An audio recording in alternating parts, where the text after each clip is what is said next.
में मेरे साथ बीजेपी के राष्ट्रीय प्रवक्ता, अर्थव्यवस्था को भली भांति समझते हैं, गोपाल कृष्ण अग्रवाल, कांग्रेस की राष्ट्रीय प्रवक्ता अलका लांबा, जेडीयू अहम घटक है मोदी सरकार की, प्रतिनिधित्व है अब केंद्र सरकार में भी और साझा सरकार तो चला ही रहे हैं बिहार में, उनके युवा चेहरा माधव आनंद इकोनॉमी के छात्र हैं, घनश्याम तिवारी समाजवादी पार्टी के राष्ट्रीय प्रवक्ता और प्रोफेसर राजेंद्रन नारायणन अजीम प्रेमजी यूनिवर्सिटी में पढ़ाते हैं और रोजगार से जुड़े आंकड़ों में तमाम जो स्टडीज होती हैं उनका हिस्सा रहते हैं। तो अर्थव्यवस्था चहलकदमी करती दिखाई दे रही है, रफ्तार पकड़ती दिखाई दे रही है। अच्छी बात है गोपाल बाबू, 20.1% की विकास दर, पर यह रोजगार कम होते जा रहे हैं, यह चिंता का सबब है। देखिए, सरकार के पास दो चैलेंजेस हैं। सरकार उन चैलेंजेस को समझती है, इन्फ्लेशन और अनएम्प्लॉयमेंट। लेकिन यह एक ऐतिहासिक तथ्य भी है कि अनएम्प्लॉयमेंट में जो मैन्युफैक्चरिंग सेक्टर में हमारे देश में जो ग्रोथ नहीं हुई, उसका एक बहुत बड़ा रोल है कि अनएम्प्लॉयमेंट का जो दर है वो देश में बढ़ा है। अब आपका पूरा फोकस CMEI डेटा पे अभी आपने पूरा चर्चा की है। पहले तो वह एक सैंपल सर्वे है और आपने कहा कि ठीक है जो है जुलाई और अगस्त में बढ़ गया। उसके पहले के 3 महीने के आप CMI के डेटा को देखेंगे तो वह कंटिन्यूअसली फॉलिंग है, 14 से 10 और फिर 8.5 के करीब हुआ। तो देखिए, जो कोविड है उसने देश की अर्थव्यवस्था पे बहुत बड़ा चैलेंज क्रिएट किया है और उसने कई सेक्टर्स को काफी ज्यादा स्ट्रांगली इंपैक्ट किया है, जैसे कंस्ट्रक्शन है, माइनिंग है, ये कई चीजें हैं। और पोस्ट कोविड सरकार ने प्रयास किया कि यह रिकवरी हो। तो इस समय यह हम कभी डिनाई नहीं कर रहे कि अर्थव्यवस्था में कई चैलेंजेस हैं और उनको हम कर रहे हैं, लेकिन केवल 1 महीने के डेटा को लेके उसको आइसोलेशन नहीं, मैं सिर्फ 1 महीने के डेटा की बात नहीं कर रहा हूं। पिछले महीने भी 32 लाख नौकरियां गई। देखिए, नौकरियां जा रही हैं कहने को। और ये देखिए, 1 मिनट गोपाल बाबू, आप ही अप्रिशिएट करेंगे जो ये आंकड़े आए हैं। मैंने आपको तो 20 मिनट सुना, तो आपके अब पेशेंस। मैं आपको 30 मिनट सुनूंगा। आप नौकरियों का इंतजाम करा दीजिए। चलिए बोलिए, मैं पूरा घंटा आपको सुनता रहूंगा। नौकरियों का इंतजाम कैसे होगा? हाँ। अगर मैन्युफैक्चरिंग सेक्टर हमारे देश का तेजी से बढ़ेगा तब होगा ना नौकरियों का इंतजाम। आज हम अभी 15 दिन पहले एक रिपोर्ट आई थी, मैन्युफैक्चरिंग सेक्टर में भारत दूसरे पायदान पे आ गया, यूएस को भी हटा दिया अट्रैक्टिवनेस ऑफ मैन्युफैक्चरिंग में। आप जब देखिए देश की PLI स्कीम्स कितनी सक्सेसफुल हो गई है, प्रोडक्शन लिंक्ड इंसेंटिव स्कीम्स है, डिफेंस कॉरिडोर की स्कीम्स, डिफेंस प्रोडक्शन को सरकार ने कितना खोला है प्राइवेट सेक्टर को, इंफ्रास्ट्रक्चर में कितना इन्वेस्टमेंट कर रहे हैं। तो यह जो कांग्रेस का नरेशन लेके आप खड़े हो जाते हो ना संदीप जी, तो मोनेटाइजेशन को क्यों अपोज कर रहे हैं आप? इनसे पूछे ना राहुल गांधी, जो डीमोनेटाइजेशन मोनेटाइजेशन का मतलब भी समझते हैं, जो दोनों को लिंक कर रहे हैं, उनका कोई आपस में संबंध ही नहीं है।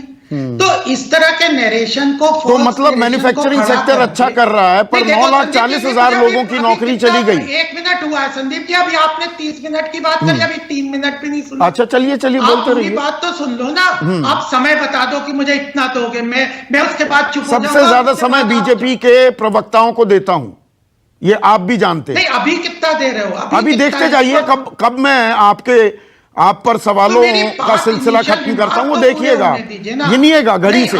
नहीं, देखिए, आप पूरी इनिशियल रिमार्क तो पूरे होने दीजिए। हमारे यहाँ पे FDI बढ़ रहा है, हमारे यहाँ पे सेंसेक्स बढ़ रहा है, हमारे यहाँ पे प्राइवेट इन्वेस्टमेंट बढ़ रहा है, हमारे यहाँ पे PLI स्कीम्स बहुत सक्सेसफुल हो रही है, हमारे यहाँ पे इन्वेस्टर सेंटिमेंट अच्छा हो रहा है, हमारे यहाँ पे GDP, जो कि ये तो कोई कह ही नहीं रहा कि अगर 20% बढ़ी है तो हम बहुत तालियां बजा रहे हैं। अरे, डायरेक्शन रिकवरी की है, हम ये कह रहे हैं। हम कह रहे हैं माइनिंग सेक्टर में पॉजिटिव है, कोर सेक्टर में पॉजिटिव है। तो अर्थव्यवस्था में चिंता के बातें हैं। उस चिंता को अगर सरकार ठीक करने के दिशा में प्रयास कर रही है तो एकदम तो कोविड ने बड़ी त्रासदी क्रिएट की है। अब आप सरकार से यह बोलिए कि हम अगर सही दिशा में काम नहीं करें, जीएसटी में कलेक्शन बढ़ रहा है, फॉर्मलाइजेशन की तरफ आम आदमी को क्या मिल रहा है, रिफॉर्म्स नहीं, सुनो, नौकरियां कितनी बढ़ी, अभी तक आपने आंकड़ा नहीं बताया नौकरियां कितनी बढ़ी। मैं इंतजार कर रहा हूं, आप सीएमआई के आंकड़े को धत्ता बता रहे हैं, मुझे ये बताइए नौकरियां कितनी बढ़ी। आम आदमी ताली बजाए कि 58,000 सूचकांक चला गया कि बाजार बम बम हो गया। अरे सैंपल सर्वे को आप पूरा डेटा लगा, आप दीजिए ना डेटा, आप दीजिए डेटा, कितनी नौकरियां बढ़ी, कितनी नौकरियां जुड़ी, कितने लोगों को रोजगार मिला। संदीप जी देखो, इकोनॉमिक्स समझना है तो इकोनॉमिक्स की भाषा में बात करिए। आप मैं इकोनॉमिक्स अच्छी तरह से समझता हूं। आप रोटी कपड़ा मकान की बात करोगे तो मैं बता दूंगा कितने मकान दिए, कितने लोगों को पैसा ट्रांसफर, कितने लोगों को नौकरियां दी। सदन के पटल पर आपके मंत्री ने मॉनसून सत्र में बताया 8,72,000 केंद्र सरकार की नौकरियां रिक्त हैं, रिक्त। एक मिनट, अब सुनिए, अब मैं सीएमआई का आंकड़ा नहीं दे रहा हूं, आप ही की सरकार का आंकड़ा। सीएमआई को छोड़ दीजिए महेश, आपकी सरकार का आंकड़ा छोड़ दिया, छोड़ दिया, छोड़ दिया। अब बताइए, आप ही के मंत्री बता रहे हैं कि केंद्र में, केंद्र सरकार की नौकरियों में 8,72,000 नौकरियां, वो पद खाली हैं। पूरे भारत में राज्यों की भी सरकारी नौकरियां मिला लूं 60,65,000 नौकरियां। कब से आया था? जब हमारी सरकार का फोकस है सेल्फ एंटरप्रेन्योरशिप, सेल्फ एम्प्लॉयमेंट, तो आप, हमने ये जो रेडी पटरी वाले स्ट्रीट वेंडर्स को कितने को लोन दिया, तो सब मतलब पकौड़े तले और पान बनाए।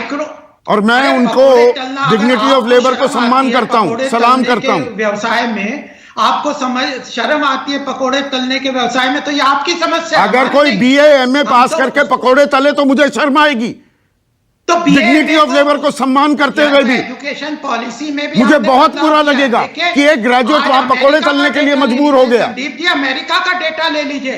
अमेरिका में भी सेल्फ एम्प्लॉयमेंट को महत्वपूर्ण रोल है एम्प्लॉयमेंट जनरेशन में। अगर आप सोचते हो कि सब टाई पहन के ऑफिस में एयर कंडीशन में बैठ जाए और उसको सरकारी नौकरी मिल जाए, तो यह गलतफहमी में आप युवाओं को मत भटकाओ। गलतफहमी थी। 2 करोड़ रोजगार का जो वादा था, तो 14 करोड़ रोजगार, वो सारे स्वरोजगार की बातें कर रहे थे आप। नहीं तो हम उसमें जो सेल्फ एम्प्लॉयमेंट को भी, रेडी पटरी वालों को भी रोजगार मानते हैं हम। 40 लाख मजदूरों की संख्या में इजाफा हो गया, मजदूरी को भी स्वरोजगार मानते हैं कि मजदूरी करो। मजदूरी को स्वरोजगार नहीं मानते। 40 लाख का इजाफा हुआ है। गोलगप्पे की दुकान लगाता है, एक पकोड़े तलने की दुकान लगाता है, एक चाय पीने बनाने की दुकान लगाता है, उसको हम स्वरोजगार मानते हैं। उसको स्वरोजगार मानते हैं, उससे भारत आत्मनिर्भर बनेगा। तो ये पढ़ाई लिखाई करने की जरूरत ही नहीं है, बीए एमए की डिग्री, एमबीए की डिग्री लेने की जरूरत नहीं है। मुझसे बात करना। देखिए, अर्थव्यवस्था जिस दिशा में बढ़ रही है, देखिए चैलेंजेस है, चिंता है, पेंडेमिक की त्रासदी है। आप पहले तो कितने प्रश्न उठाते थे कि भाई वैक्सीनेशन क्या हो रहा है, 20 लाख वैक्सीनेशन से क्या होगा, हो गए ना 1,33,00,000। हमने आपको बोला था अगस्त में। तो सवाल ना पूछे, सवाल ना पूछे। 15 लाख अगर वैक्सीनेशन होगी, आप सोचते हैं सवाल नहीं पूछूंगा?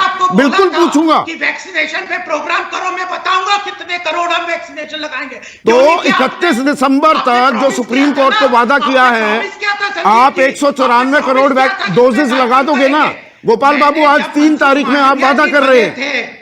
जब मनसुख मांडविया जी बने थे, मैंने कहा था कि एक प्रोग्राम करो, मैं बताऊंगा क्या हमारा रोड मैप है, 1 करोड़ से ऊपर वैक्सीनेशन लगाएंगे। तो 31 दिसंबर तक 18 साल से रोज कार्यक्रम करता हूं और आपके कहने पे थोड़ा करूंगा। आप मेरी संपादकीय पॉलिसी भी डिसाइड करने लगेंगे। तारीफ करिए ना, 1,33,00,000 वैक्सीनेशन। तारीफ करने के लिए नहीं बैठे हैं, सवाल पूछने के लिए बैठे हैं। हाँ, तो पत्रकार और प्रवक्ता में यही फर्क होता है। आप भी सुनिए, आपने उस वक्त कहा था, मुझे प्रॉमिस किया था संदीप जी, आपने सुप्रीम कोर्ट को प्रॉमिस किया है, देश को प्रॉमिस किया है, 31 दिसंबर तक सबको टीका लग जाएगा ना, आप ये कह रहे हैं। जो वादा किया था वो वादा तोड़ा है, वादा खिलाफी की है आपने। मैंने वादा खिलाफी की है? वैक्सीनेशन पे कहा किया, बताओ आप कार्यक्रम। आप क्या देखते हैं हर रोज आप ही को बुलाऊं? जरा अपने मीडिया सेल में चेक कीजिएगा, अभी 5 दिन पहले इसी पे कार्यक्रम किया। सीएमआई के डेटा में 14% बढ़ा था, आपने क्यों नहीं कार्यक्रम किया?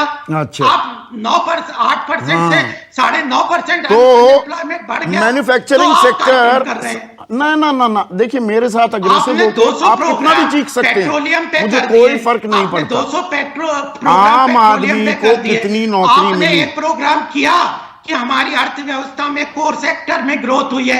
हमारा आपने आज तक ये एक्सपोर्ट आंकड़ा 45% बताया कितने बढ़ा है। लोगों को नौकरी हमारा मिली? एक्सपोर्ट 45% या स्वरोजगार बढ़ा ही है। नौकरी का स्वरूप है? अरे तो आप एक नरेशन को लेके चलते हो, नरेशन को लेकर तो चल रहा ठीक है, हूं, उस आपके नरेशन सहयोगी को से डिनाई पूछ नहीं लेता हूं। करते, एक सेकंड, लेकिन एक काउंटर सेकंड, नरेशन एक को भी सेकंड, तो देखिए और घड़ी देख लीजिएगा।